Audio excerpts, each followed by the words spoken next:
Ya, seperti apa aturan yang tengah disiapkan pemerintah Provinsi Jawa Timur untuk pembatasan sosial berskala besar di wilayah Kota Surabaya, Kabupaten Gresik, dan Kabupaten Sidoarjo? Apakah PSBB di zona merah Jawa Timur ini akan seperti di Jakarta atau mungkin kota-kota lain yang sudah memberlakukan PSBB? Untuk membahasnya, sudah bergabung langsung dari Surabaya, Jawa Timur, ada Gubernur Khofifah Indar Parawansa. Selamat sore, Bu Khofifah. Usulan ini muncul inisiatif dari Pemprov atau memang ada desakan atau diusulkan oleh wali kota atau bupati terkait? Jadi sebetulnya kan PMK 9 2020 ini dibedah dan tim tracing Pemprov Jawa Timur. Kemudian dibuatlah semacam scoring system.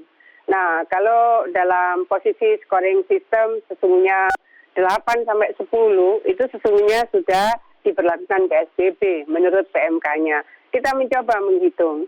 Nah, di Surabaya sebetulnya kalau dimasukkan dalam matrix scoring system itu per tanggal 11 April yang lalu sebenarnya sudah angka 10. Kalau Sidoarjo kemarin sudah 10. Kalau Gresik per tanggal 17 kemarin sudah 9. Jadi kalau misalnya secara scoring system kalau kita merujuk pada PMK, kalau kita breakdown, maka 8 sampai 10 itu seharusnya sudah PSBB.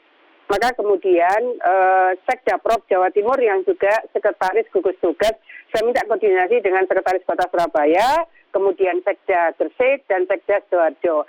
Kemudian Koordinator Tim Tracing Jawa Timur juga melakukan koordinasi dengan Dinas Kesehatan.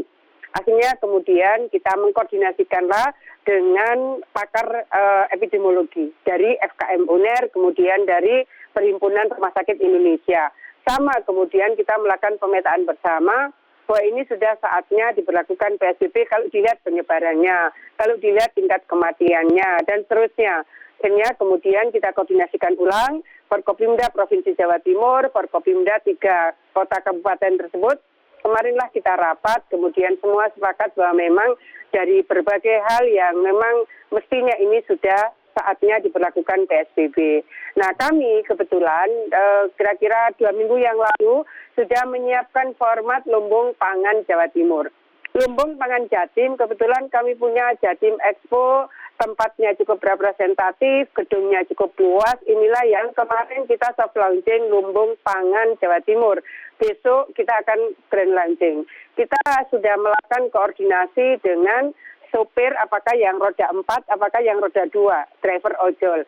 Dalam radius 20 km kita ingin semuanya itu free ongkir. Nah, 20 km itu artinya kita sudah bisa masuk ke area Sidoarjo, kita juga sudah masuk ke area Gresik dan Surabaya apalagi.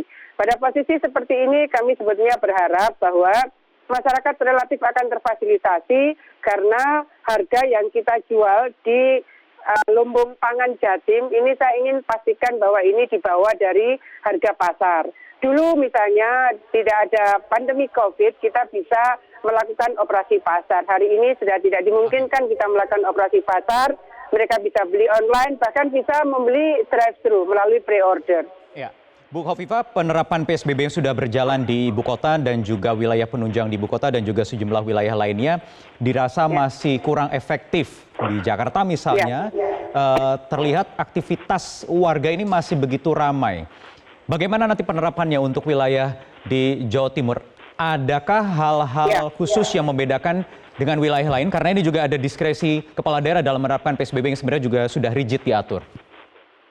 Ya, jadi pertama bahwa kalau nanti misalnya kita sudah mendapatkan penetapan dari Menteri Kesehatan, maka akan segera dikeluarkan peraturan gubernur. Karena pada dasarnya draft Pergub itu sudah dibahas tadi malam. Malam ini juga akan difinalkan kembali bersama Forkopimda Provinsi dan Kabupaten Kota. Lalu ada bab terakhir itu terkait dengan sanksi.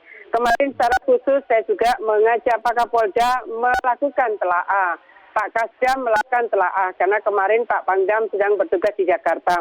Saya ingin menyampaikan bahwa tidak akan ada regulasi yang efektif tanpa sanksi. Tidak akan kita bisa melakukan regulasi secara imperatif tanpa ada penalti. Oleh karena itu hal-hal yang bersifat memberikan edukasi dan sosialisasi tetap harus dilakukan, tapi sanksi juga harus diberikan setelah selesai sosialisasi. Baik, baik Bu Khofifa, pertanyaan berikutnya, setegas apa sanksi yang nanti akan dijatuhkan bagi warga yang melanggar aturan di PSBB ini? Mungkin dijawab di segmen selanjutnya. Ibu tetap bersama kami di Prime Time News. Baik pemirsa, kita lanjutkan lagi Prime Time News dengan berbincang bersama Gubernur Jawa Timur Khofifa Indar Parawansa terkait rencana penerapan pembatasan sosial berskala besar di 3 wilayah di Jawa Timur. Bu Khofifa, tadi sebelum kita jeda headline news, ada pertanyaan juga saya lemparkan terkait sanksi. Tadi juga Bu Khofifa sudah menyatakan, seberapa tegas nanti sanksi yang akan diterapkan? Lebih baik saya menunggu hasil finalisasi nanti malam. Tadi malam sih sudah sampai tengah malam dibahas bersama Forkopimda, Provinsi dan Kabupaten Kota terkait. Kemudian malam ini akan dilanjutkan. Saya rasa saya akan bisa menyampaikan setelah semua sudah di dalam konfirmasi dari tim yang akan membahas sanksi. Tetapi bahwa di dalam draft Pergub sudah ada 2 pasal dalam bab tentang sanksi. Dan nanti ini juga akan di-breakdown oleh Perwali dan Perbub. Tentu diharapkan Perwali dan Perbub juga akan meneruskan apa yang kira-kira akan menjadikan efektivitas dari PSBB jika nanti akan kita berlakukan.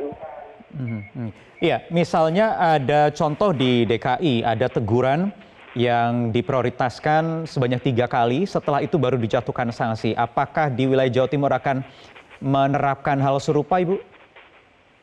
Ya, jadi ada beberapa item, tapi kembali masih itu adalah dalam draft. Jadi dari mulai peringatan, kemudian ada administratif dan sampai penindakan.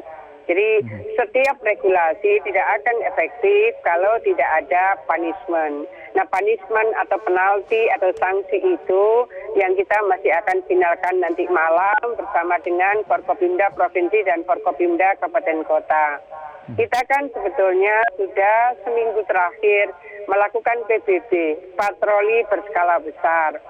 Patroli berskala besar ini antara lain menyisir tempat-tempat keramaian, misalnya kafe-kafe bisa dibayangkan, Mas Bayu, masih ada yang 50-an orang di dalamnya. Himbauan, sosialisasi, sampai akhirnya diikuti rapid test, itu sudah dilakukan.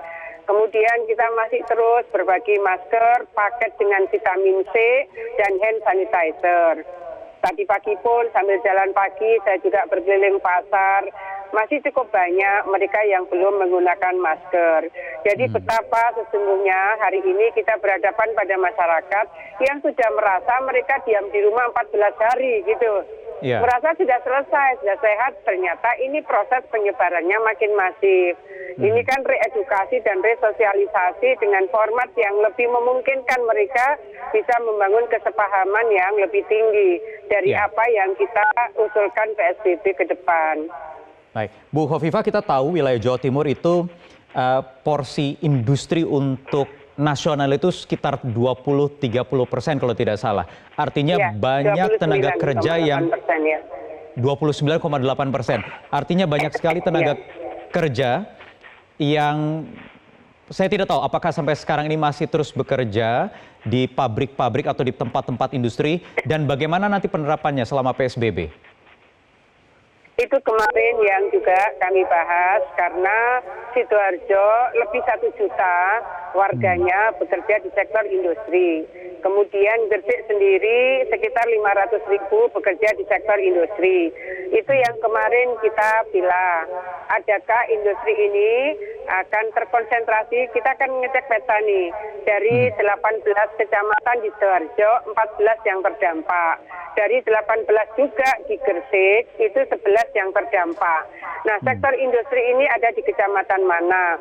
Nah, ketika kemudian ini pada kecamatan yang masuk di dalam area PSBB, maka mekanisme itu secara teknis saya meminta Bupati untuk bisa membuat regulasi di dalam payung peraturan Bupati.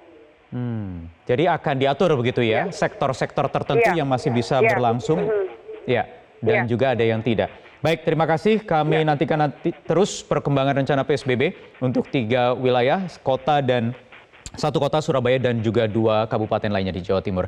Gubernur Jawa Timur Khofifa Indar Parawansa, terima kasih di Prime Time News.